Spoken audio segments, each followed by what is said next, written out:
5.000 tahun lalu, di tengah medan perang di antara dua pasukan besar, seorang pangeran berhenti.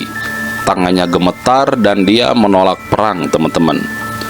Kemudian kusir keretanya bilang, dan 18 bab obrolan itu mengubah sejarah manusia. Isinya yaitu tentang bom nuklir, tentang umur alam semesta, tentang fisika kuantum, dan tentang teknologi terbang. Nah, kitab apa yang bisa bilang seperti itu di tahun 3000 sebelum Masehi? Nah, kitab tersebut bernama Bhagavad Gita, teman-teman. Dan hari ini kita bongkar 5 misteri paling gila di dalamnya, yang sampai tahun ini ilmuwan masih belum bisa menjawab, dan dari mana mereka tahu.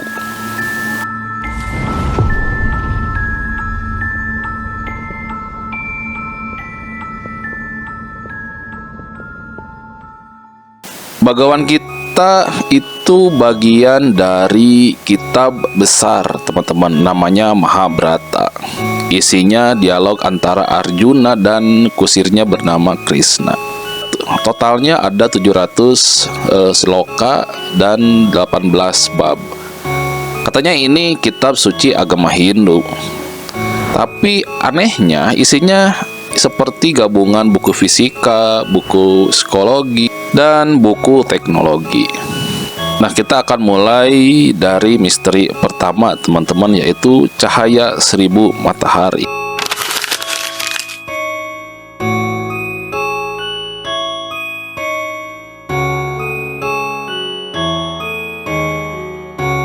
Jadi itu adalah semacam bom nuklir. Nah, ini misteri yang paling kontroversial, teman-teman, dan paling banyak dibahas. Jadi ceritanya begini, teman-teman. Arjuna saat itu sedang galau berat ya. Di depan dia ada guru, ada paman, ada keluarga. Semua harus dia lawan, teman-teman. Dia bilang kepada Krishna, "Aku tidak mau perang." Kemudian Krishna memberikan wejangan panjang, teman-teman. Di puncak, Arjuna minta, "Tunjukin wujud aslimu yang sebenarnya." Kemudian Krishna nurut dan dia menunjukkan wujud semesta. Nah, ini ada kutipannya, teman-teman ya. Ini kutipannya langsung dari bab 11 sloka 12. "Seandainya cahaya 1000 matahari meledak di langit bersamaan, maka itu mungkin seperti cahaya wujud agung itu." Nah, itu masih bisa dibilang kiasan, teman-teman ya. Tapi tunggu dulu, teman-teman. Di bagian lain Mahabharata diceritakan ada perang yang menggunakan senjata khusus. Namanya Brahmastra, teman-teman. Dan bunyinya seperti begini, teman-teman. Sebuah senjata tunggal diluncurkan, kemudian ia memancar dengan cahaya menyilaukan seterang 10.000 matahari. Sebuah tiang asap dan api setinggi ribuan matahari membumbung ke langit. Mayat-mayat musuh gosong sampai tidak bisa dikenali. Rambut dan kuku mereka rontok. Bejana pecah tanpa disentuh. Burung-burung jatuh dari langit setelah beberapa jam. Makanan menjadi beracun. Nah, ini kedengarannya seperti ledakan bom nuklir ya, teman-teman. Persis seperti laporan korban bom atau Hiroshima dan Nagasaki tahun 1945. Rambut rontok yang mengindikasikan itu adalah gejala radiasi. Kemudian makanan beracun itu mengindikasikan tanah dan air kena radiasi juga. Tiang api ke langit itu mengindikasikan seperti mushroom cloud gitu ya. Mayat gosong itu efek dari panas ribuan derajat. Nah, pertanyaan sekarang adalah dari mana peradaban 5.000 tahun yang lalu tahu efek bom atom sedetail itu? Nah, listrik aja itu belum ditemukan, teman-teman. Senjata di zaman itu paling canggih ya masih pedang dan panah katanya gitu. Nah, ada dua kemungkinan, teman-teman ya. Kemungkinan pertama ini cuma metafora puitis, kebetulan mirip gitu. Nah, kemungkinan kedua memang dahulu pernah ada perang, teman-teman, perang yang digunakan teknologi pemusnah massal gitu, dan teknologi itu hilang, teman-teman, lalu ditulis ulang dalam bentuk cerita. Nah, kemudian kita masuk ke misteri kedua, yaitu angka 4,32 miliar tahun yang akurat, teman-teman.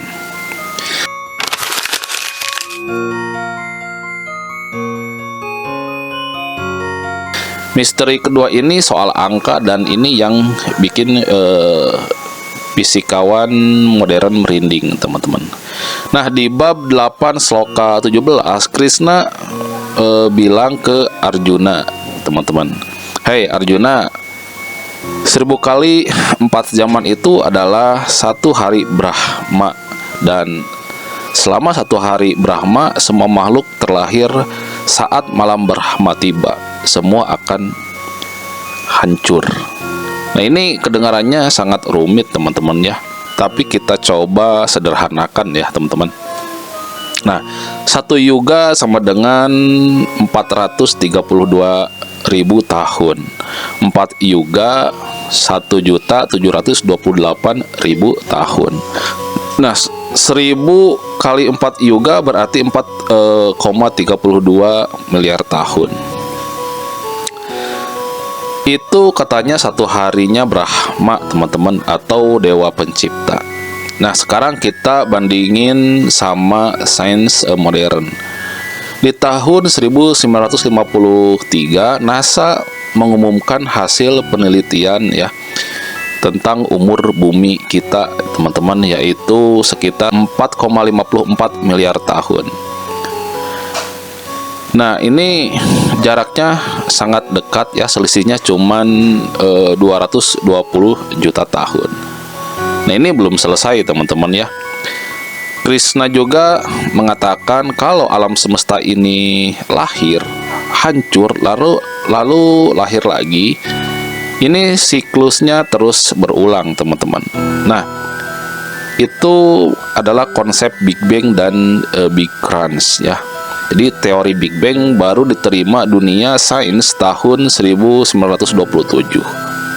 Nah, ini kitab 5.000 tahun lalu udah nulis duluan tentang itu, teman-teman. Nah, pertanyaannya bagaimana caranya gitu ya? Apakah mereka punya teleskop super canggih yang kita tidak tahu? Terus apa ada seseorang yang ngasih tahu mereka? Atau memang ada peradaban sebelumnya yang sudah memetakan alam semesta? Nah, sampai sekarang belum ada jawabannya, teman-teman. Nah, sekarang kita lanjut ke misteri 3, yaitu tentang fisika kuantum ya. Ini ditulis 5.000 tahun yang lalu, teman-teman.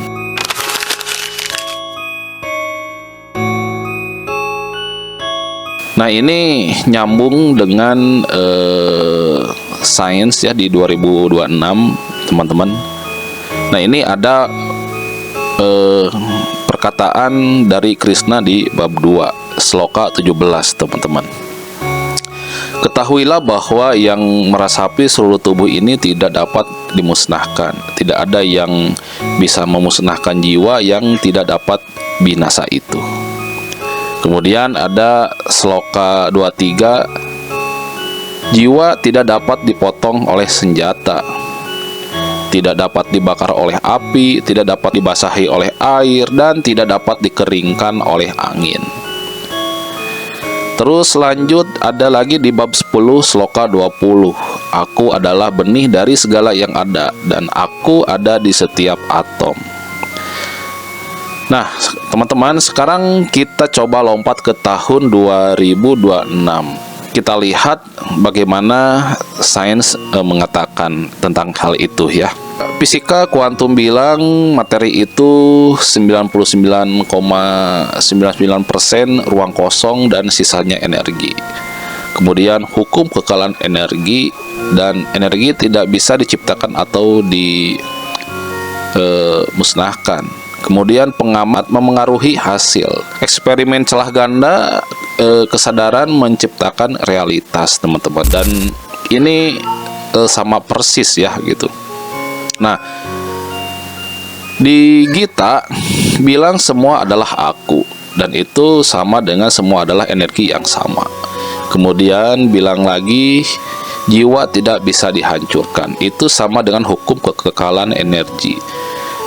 Kemudian di sana dibilang lagi aku ada di setiap atom, yang berarti ini adalah teori medan kuantum. Nah, bahkan Robert Oppenheimer, bapak bom atom, setelah dia berhasil ngetes bom pertama di gurun New Mexico, dia langsung mengutip Bhagavad Gita, teman-teman. Dan dia bilang, sekarang aku menjadi dewa kematian penghancur dunia. Dia mengerti, dan dia baru saja membuka rahasia yang sudah ditulis di kisah ini selama 5.000 tahun lalu. Jadi Bhagavad Gita ini sepertinya buku teks fisika kuantum ya, teman-teman. Cuma dibungkus pakai cerita perang ya, supaya orang zaman dahulu itu bisa paham gitu. Nah, kita lanjut ke misteri 4, yaitu tentang Wimana atau teknologi terbang kuno, teman-teman.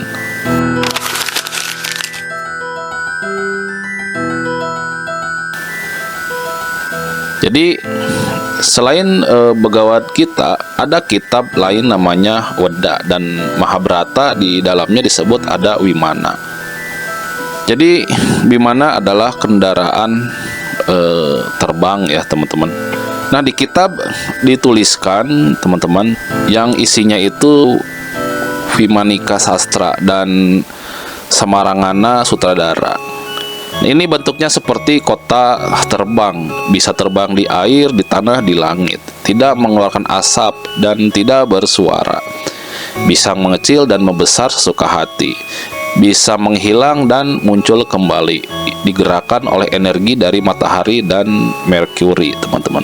Nah, pertanyaannya, apakah itu sama dengan deskripsi atau tentang UFO, teman-teman? Pesawat Wright bersaudara baru terbang tahun 1903. Tapi 3.000 tahun lalu, kitab ini sudah menggambarkan mesin terbang sedetail itu, teman-teman. Dan lebih gila lagi, di kota kuno Mohenjo-daro dan Harappa di India, arkeolog menemukan kerangka manusia dengan kadar radiasi tinggi dan ditemukan kaca yang meleleh karena panas ekstrim. Sama persis seperti efek bom nuklir, teman-teman.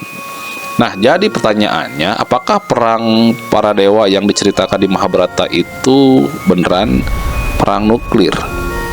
Dan apakah dewa itu sebenarnya adalah ras dengan teknologi super maju?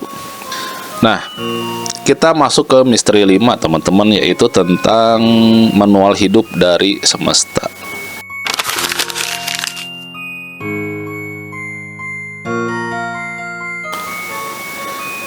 Dan misteri terakhir ini ya, yang paling personal buat kita, teman-teman. Setelah semua kita bahas tentang senjata dan alam semesta, Krishna ngasih Arjuna 3 kunci hidup, teman-teman. Dan 3 kunci ini masih relevan sampai sekarang.